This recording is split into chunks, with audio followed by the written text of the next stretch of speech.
Assalamualaikum warahmatullahi wabarakatuh. Bismillahirrahmanirrahim.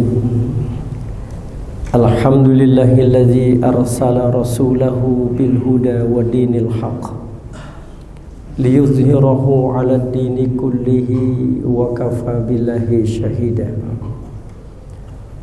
Ashhadu an la ilaha illallah wahdahu la syarika lah wa ashhadu anna sayyidana Muhammadan abduhu wa rasuluh al-mab'utsu rahmatan lil alamin. Allahumma salli wa sallim ala sayyidina wa habibina wa syafi'ina wa maulana Muhammadin wa ala alihi wa sahbihi ajma'in, amma ba'd. Qala Allah Ta'ala fi kitabihil karim wa huwa asdaqul qailin. A'udzu billahi minasy syaithanir rajim. Bismillahirrahmanirrahim.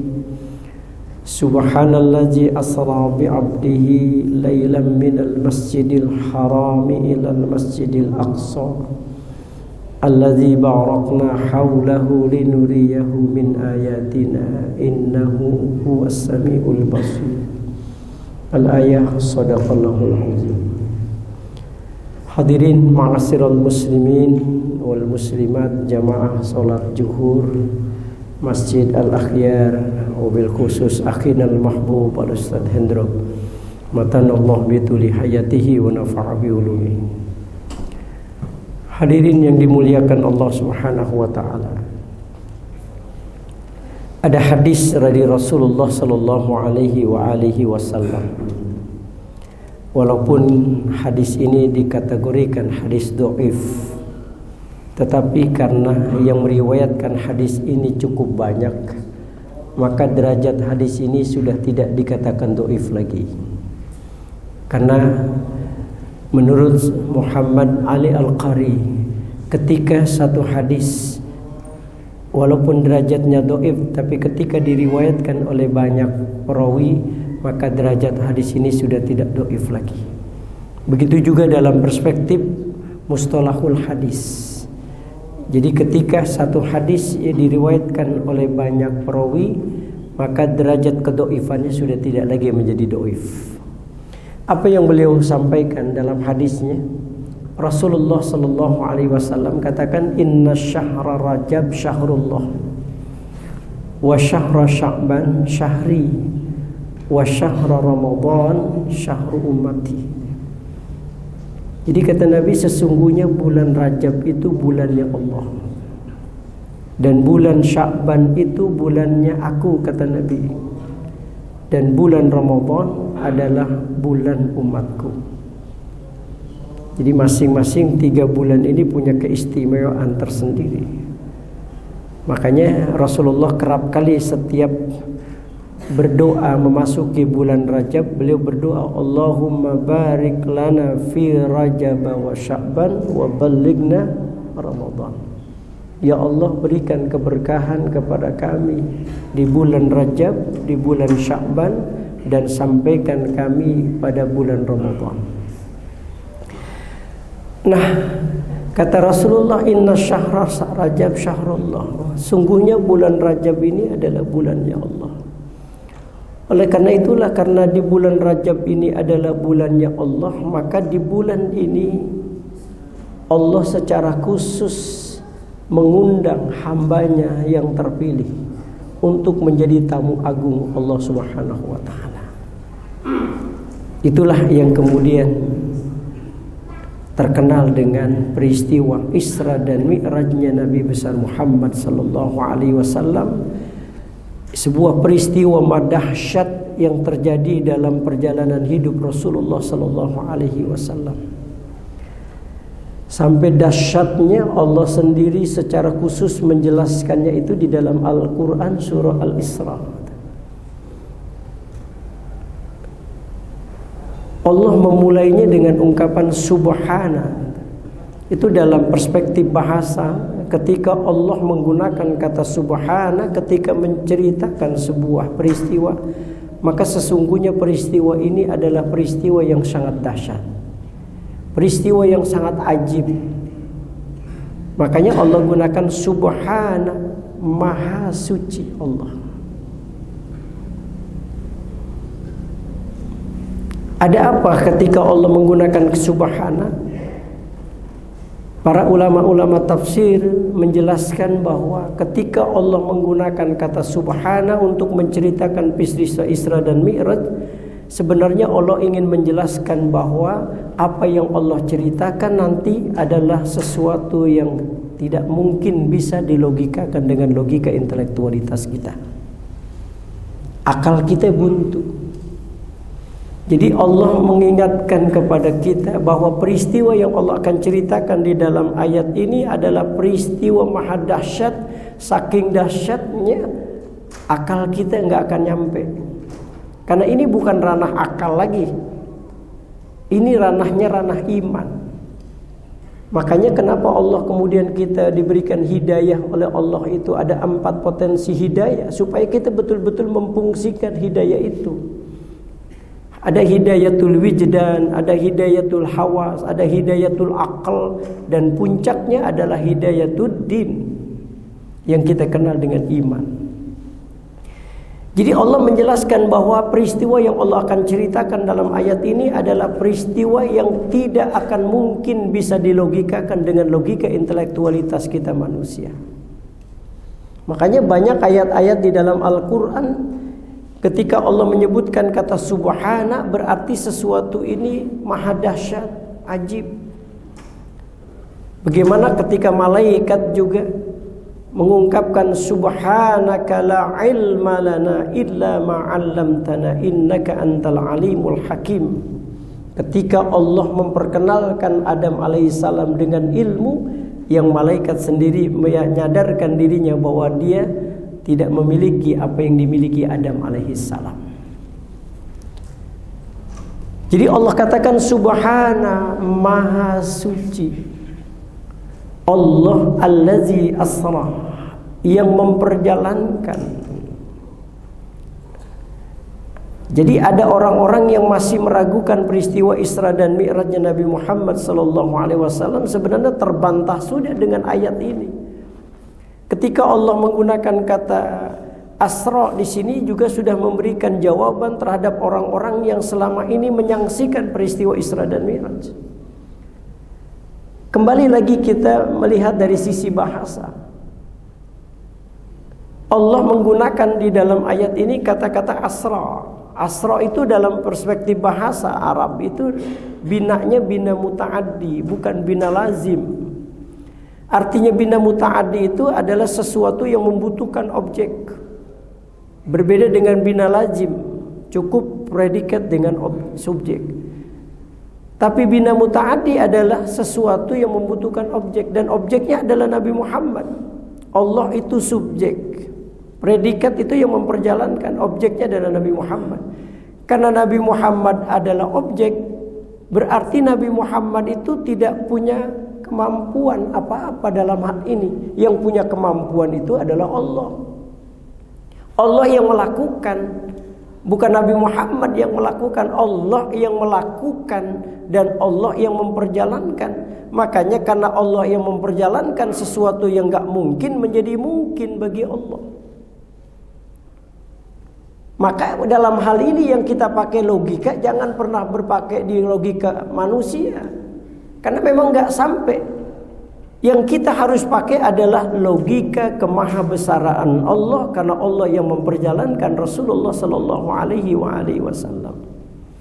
Saya masih ingat dulu ya, guru-guru kita itu mencoba untuk bagaimana nalar kita bisa ketemu gitu.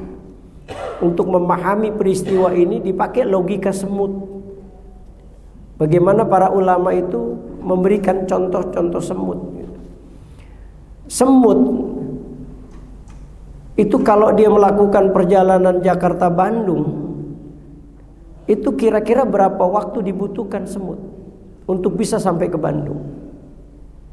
Saya kira belum nyampe ke Bandung dia sudah mati. Puluhan tahun Jakarta-Bandung. Tapi karena semut yang ikut saya berbeda sudah.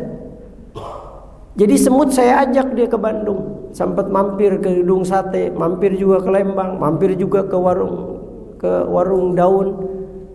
Ketika beliau semut tadi sampai lagi ke Jakarta, dia cerita dalam waktu 2 jam itu semut saya ajak ke Bandung, lalu kemudian sampai ke Jakarta, dia cerita dengan semut-semut yang ada bahwa dia sudah melakukan perjalanan Jakarta-Bandung dalam waktu 2 jam. Kira-kira diterima enggak oleh masyarakat semut pada saat itu? Enggak. Kenapa mereka enggak nerima? Karena yang dia pakai adalah logikanya semut. Yang enggak mungkin perjalanan semut dari Jakarta-Bandung menempuh waktu 2 jam. Inilah yang terjadi pada masyarakat Arab ketika Nabi Muhammad menceritakan Isra dan Mi'raj. Mereka bantah itu. Mereka anggap Nabi Muhammad sudah gila. Kenapa? Karena mereka yang dia pakai adalah logika berpikir manusia. Ketika Nabi menceritakan Isra dan Mi'raj, itu orang-orang kafir Quraisy membantah. Bahkan gak percaya dengan apa yang diceritakan Nabi. Kenapa mereka nggak percaya? Karena yang dipakai oleh mereka adalah logika berpikir manusia. Sama seperti komunitas semut tadi. Mereka nggak percaya kalau semut melakukan perjalanan 2 jam Jakarta-Bandung. Karena yang dipakai logika mereka adalah logika semut. Sama seperti orang Arab Quraisy. Maka dalam hal ini yang kita harus gunakan adalah logika kemahabesaran Allah. Makanya berbeda ketika Abu Bakar As-Siddiq radhiyallahu an ketika mendengar apa yang disampaikan Rasulullah, bahwa Rasulullah melakukan perjalanan spiritual dari Masjidil Haram ke Masjidil Aqsa, menembus langit pertama sampai kepada Rafrafil Akhtar dalam waktu 1/3 malam. Abu Bakar langsung mengatakan, "Shadaqta ya Muhammad, engkau benar."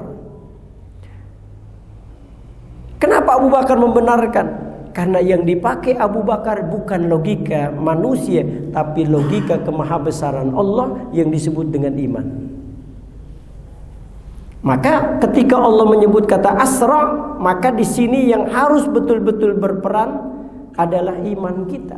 Karena Allah yang memperjalankan, maka Allah yang memperjalankan, apapun yang terjadi bisa saja yang mungkin barangkali nggak mungkin menjadi mungkin. Nah, ini dari sisi bahasa.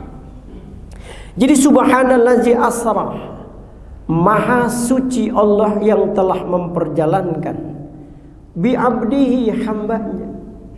Ini lagi masalah. Kenapa sih Allah menggunakan bentuk tidak langsung? Kalimat bi abdihi itu kan kalimat tidak langsung. Kenapa enggak menggunakan kalimat subhanallazi asra bi Muhammadin? Maha suci Allah yang telah memperjalankan Muhammad. Kenapa Allah gunakan kalimat subhanallazi asra bi abdihi, hambanya? Tidak disebutkan nama Muhammadnya, tapi hambanya. Maka itulah kemudian para mufassir menjelaskan kenapa Allah menggunakan kata abdun di dalam menceritakan Isra dan Mi'raj, tidak langsung Nabi Muhammad. Karena Allah ingin pula menjelaskan kepada kita bahwa Nabi Muhammad itu hambanya. Hambanya yang memang sudah mendapatkan legitimasi dari Allah sebagai hamba. Yang berbeda dengan kita. Kita ini hamba baru hanya sekedar pengakuan kita di hadapan Allah, bukan Allah yang mengakui kehambaan kita. Maka dalam doa kita seringkali katakan ilahi abdukal asi ata. Ya Allah, hambamu belum diakui oleh Allah. Baru kita yang mengakui sebagai hamba Allah, tetapi Allah belum mengakui kita sebagai hambanya. Tapi Nabi Muhammad sudah diakui kehambaannya oleh Allah Subhanahu wa taala. Maka untuk bisa diakui kehambaan oleh Allah Nabi Muhammad itu perlu proses. Sama kalau kita ingin diakui sebagai hamba oleh Allah, sama melalui proses yang memang betul-betul luar biasa prosesnya. Maka Nabi Muhammad itu ketika mendapatkan legitimasi sebagai hamba Allah, itu proses sepanjang. Melalui uji fit and proper test. Kalau kita ini untuk jadi pimpinan kan ada uji kelayakan, fit and proper test. Layak enggak untuk menjadi pimpinan? Diuji oleh Allah, pun begitu Nabi Muhammad.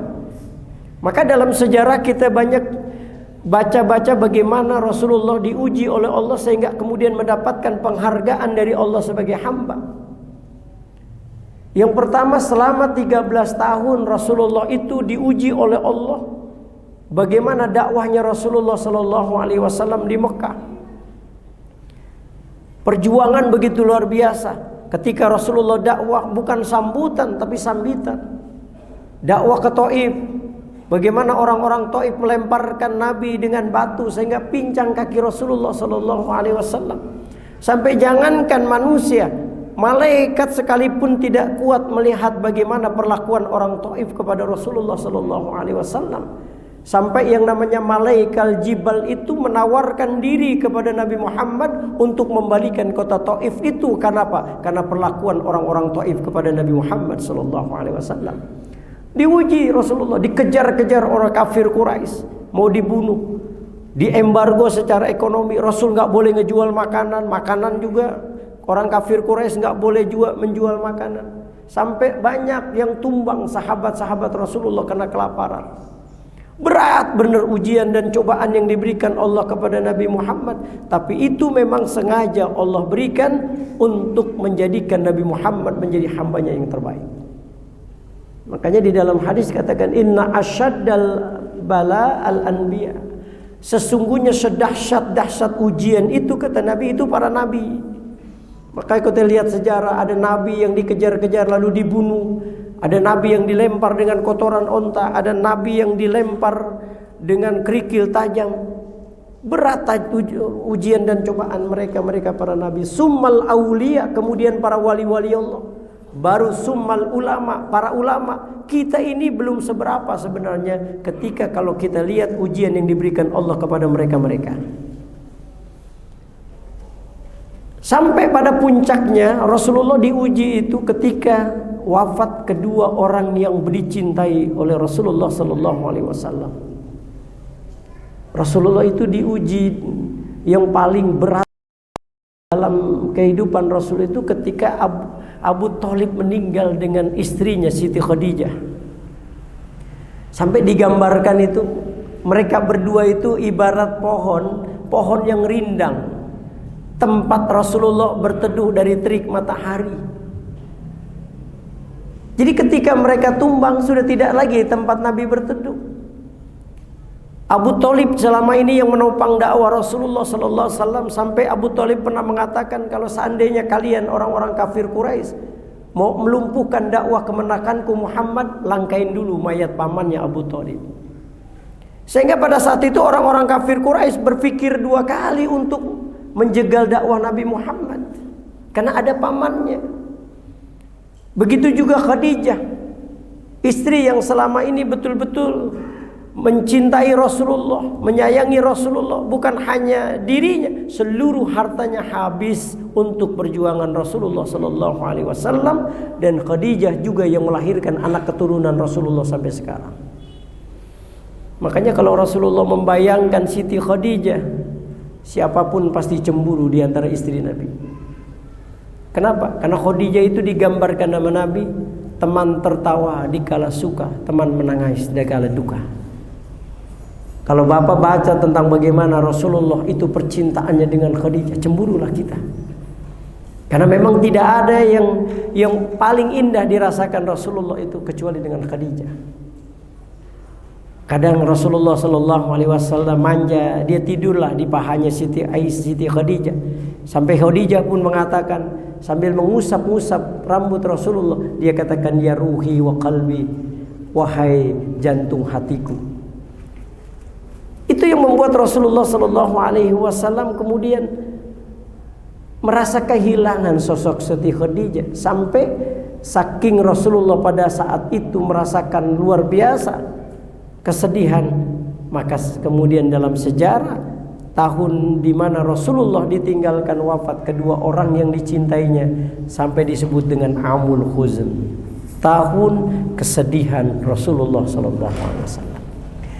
Nah, jadi dipakai abduhu, pakai hambanya. Kenapa? Karena Rasulullah sudah lulus fit and proper test. Rasulullah sudah lulus ujian yang diberikan Allah, baik ujian secara ekstern maupun ujian secara intern. lulus Rasulullah. Maka di saat Rasulullah sedang menghadapi rasa sedih duka karena wafatnya kedua orang yang dicintainya, Allah kemudian menggembirakan Rasulullah dengan melakukan perjalanan dari Masjidil Haram ke Masjidil Aqsa sampai menembus langit ketujuh sampai puncaknya Rafrafil Akhdar. Lailan, malam hari. Kenapa malam hari? Ternyata malam hari itu secara khusus Allah katakan wa minal laili fatahajjad bihi nafilatan lak asa ayyab'atsaka rabbuka maqaman mahmuda. Dan pada malam hari bertahajudlah kalian. Allah nyuruh kita wa minal laili fatahajjad bihi nafilatan lak asa ayyab'atsaka rabbuka maqaman mahmuda. Ada satu makom tuh yang Allah tidak berikan kepada siapapun kecuali orang yang memanfaatkan malam-malam itu untuk beribadah. Ada makom yang disebut dengan maqamam mahmuda. Itu khusus malam hari. Maka Ibnu Jarir di dalam tafsirnya Syekh Mustafa Al-Maraghi yang kita kenal dengan tafsir Al-Maraghi itu yang namanya maqamam mahmuda itu al-maqamul ladzi yakum syafa'atan linnas. Jadi ada satu makom yang diberikan oleh Allah kepada Rasulullah sallallahu alaihi wasallam untuk memberikan kepada umatnya syafaat. Makanya orang yang bangun di keheningan malam mendapatkan jaminan mendapatkan syafaat dari Rasulullah sallallahu alaihi wasallam. Maka Rasulullah katakan fa'lam anna syarafal mu'min qiyamuhu bil lail. Ketahuilah kata Nabi, letak kemuliaan seseorang mukmin itu adalah ketika dia mampu memanfaatkan malam-malam itu untuk beribadah kepada Allah. Jadi kemuliaan kita itu ada letaknya ketika kita mampu bangun di keheningan malam untuk melakukan ibadah kepada Allah.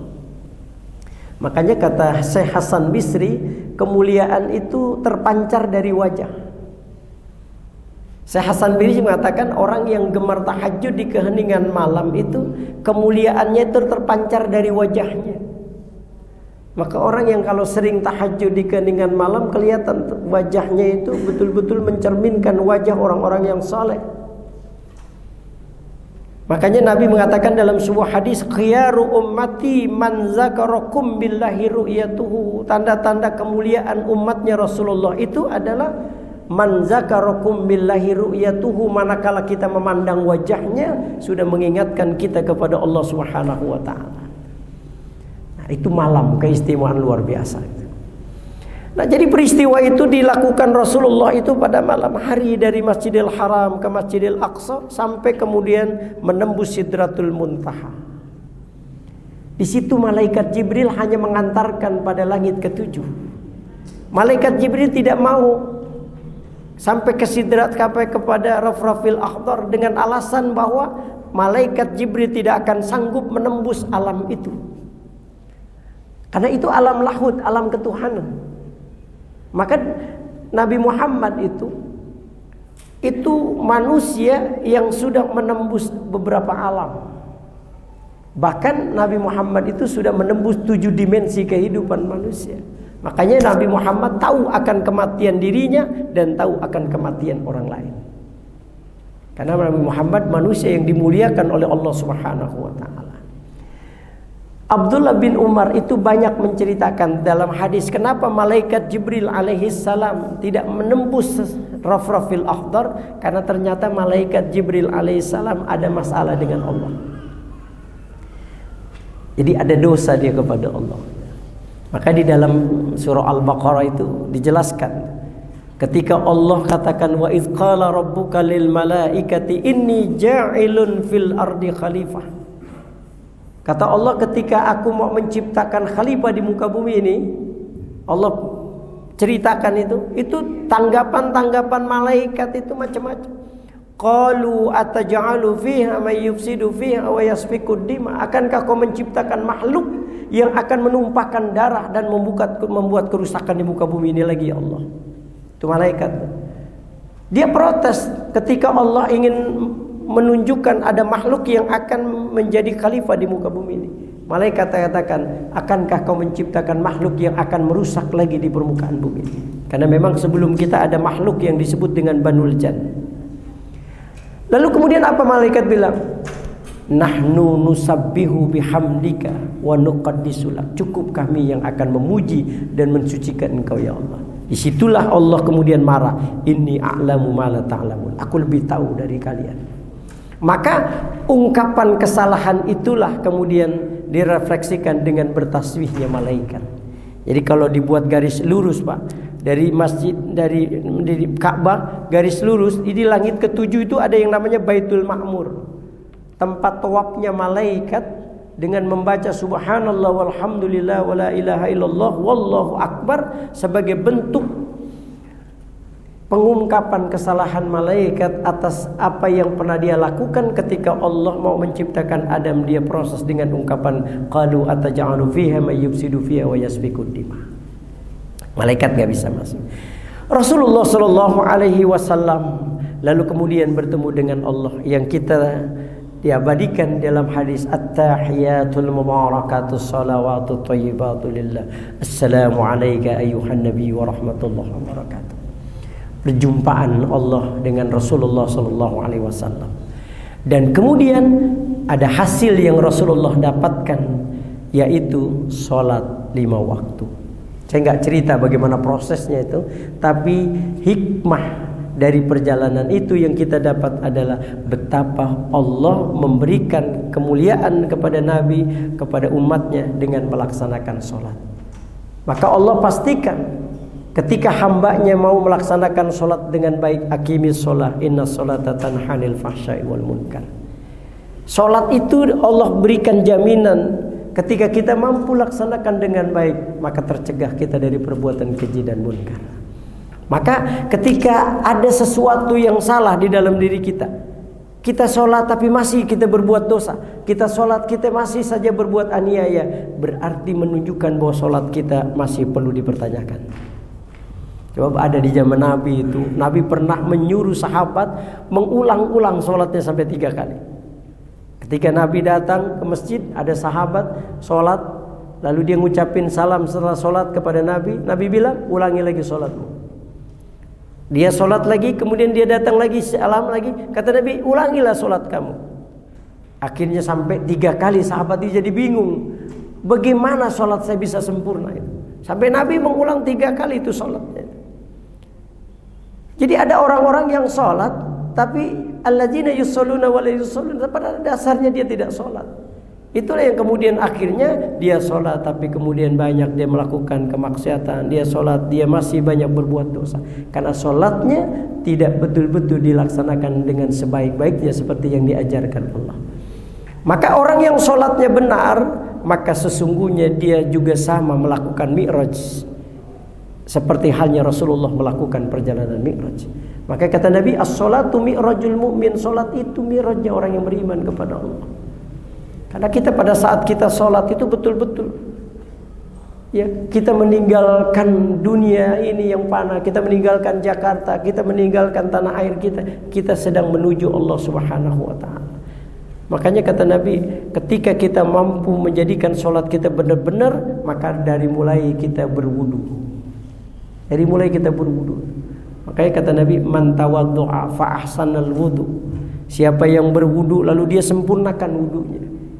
Sempurnakan wudu bukan hanya sekedar kita basuh tangan, tapi ada sesuatu yang juga harus kita perhatikan, yaitu doa di dalam berwudu. Jadi bukan hanya secara zahiriyah kita membersihkan ini tangan, tapi juga ada secara batiniah kita bersihkan kotoran-kotoran yang ada dalam diri kita. Makanya orang yang wudunya sempurna, maka akan keluarlah dosa-dosa dari tubuhnya, dari ujung rambut sampai ujung kaki. Kawaladatuhumu, maka jadilah kita seperti bayi yang terlahir dari rahim ibu kita.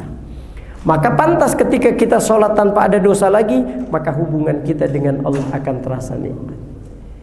Makanya saya selalu membuat analogi gitu. Kenapa sholat kita enggak khusyuk? Kita sholat masih saja iblis mengganggu kita. Padahal kita sudah baca qul a'udzu birabbin nas, kita baca qul a'udzu birabbil falaq, Tapi iblis selalu menggoda kita. Saya buat logika, sama seperti kita bawa tulang. Anjing itu selamanya akan menggonggong kita. Walaupun kita lempar dengan batu, dia lari tapi dia akan kejar kita. Kenapa? Masih ada tulang yang dia sukai. Selama kita tidak buang itu tulang, selama itu anjing akan terus menggonggong kita. Begitu juga kita sholat. Selama makanan iblis itu bersemayam di dalam diri kita, sombong, hasud, dengki, maka selama itu pula iblis akan menggoda kita. Maka ketika kita sholat, lepaskan dulu belenggu-belenggu itu. Kita bertakhalli, kita kosongkan dulu sifat-sifat itu di dalam diri kita. Maka dengan kita berwudu, dengan kita sempurnakan wudu kita, sebenarnya kita sedang berusaha untuk takhalli, melepaskan belenggu-belenggu yang selama ini membelenggu hubungan kita dengan Allah Subhanahu wa taala. Nah, hadirin sekalian yang dimuliakan Allah Subhanahu wa taala. Jadi salat adalah sebuah barometer dalam kehidupan kita.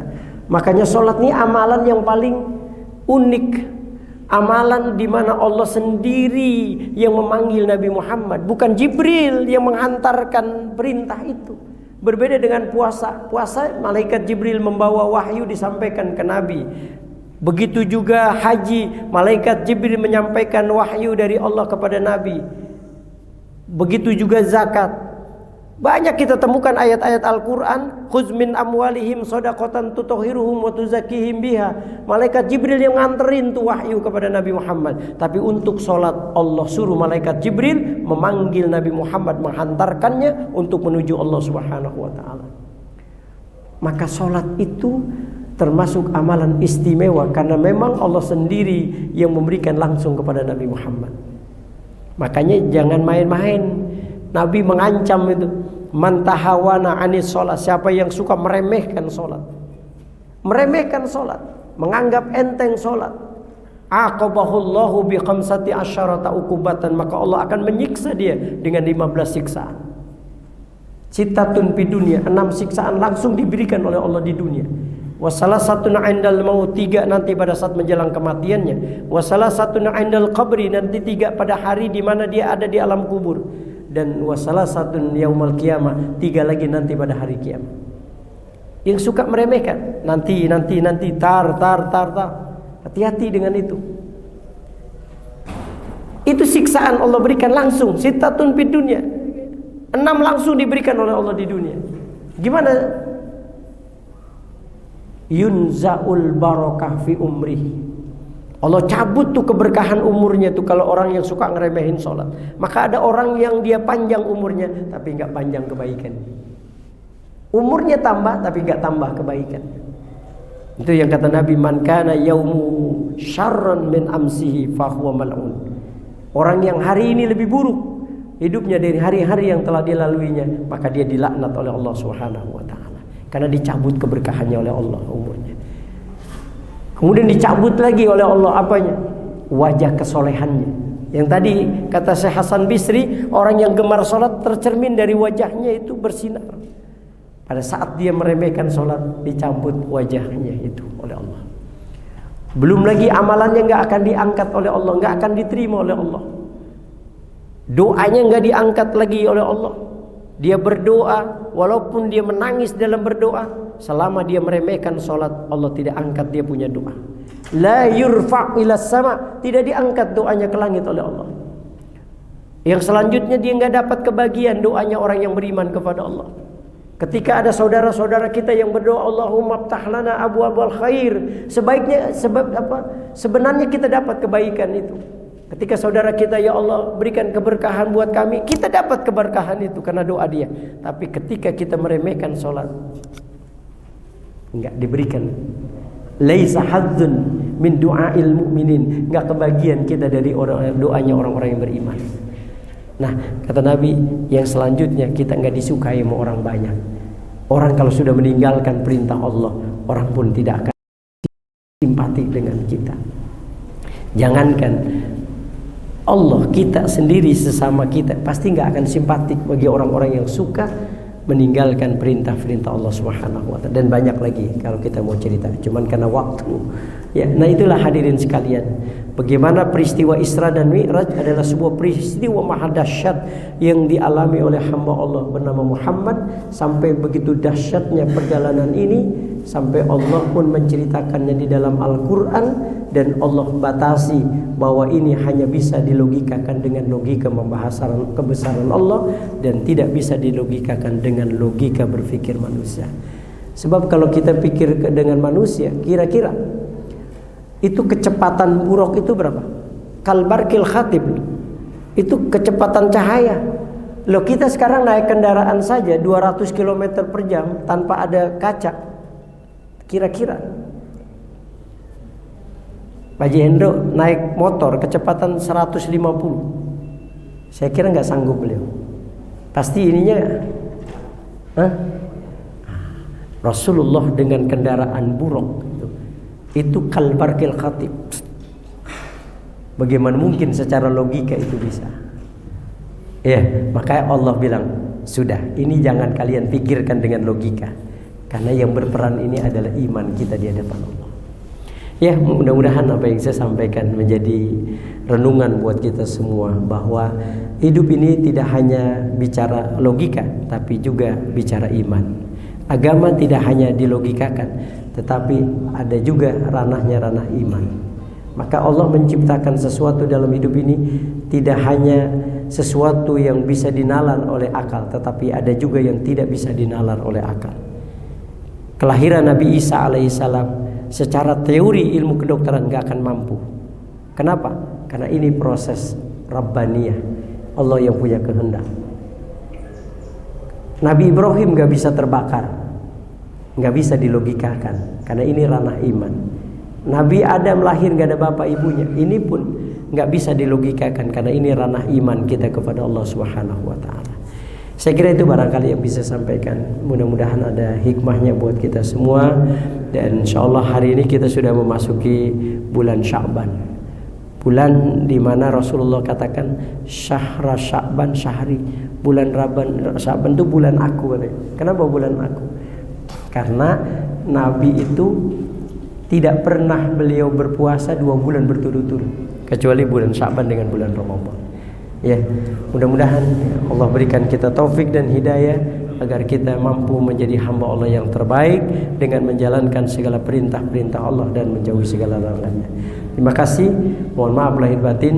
Billahi taufik wal hidayah. Assalamualaikum warahmatullahi wabarakatuh.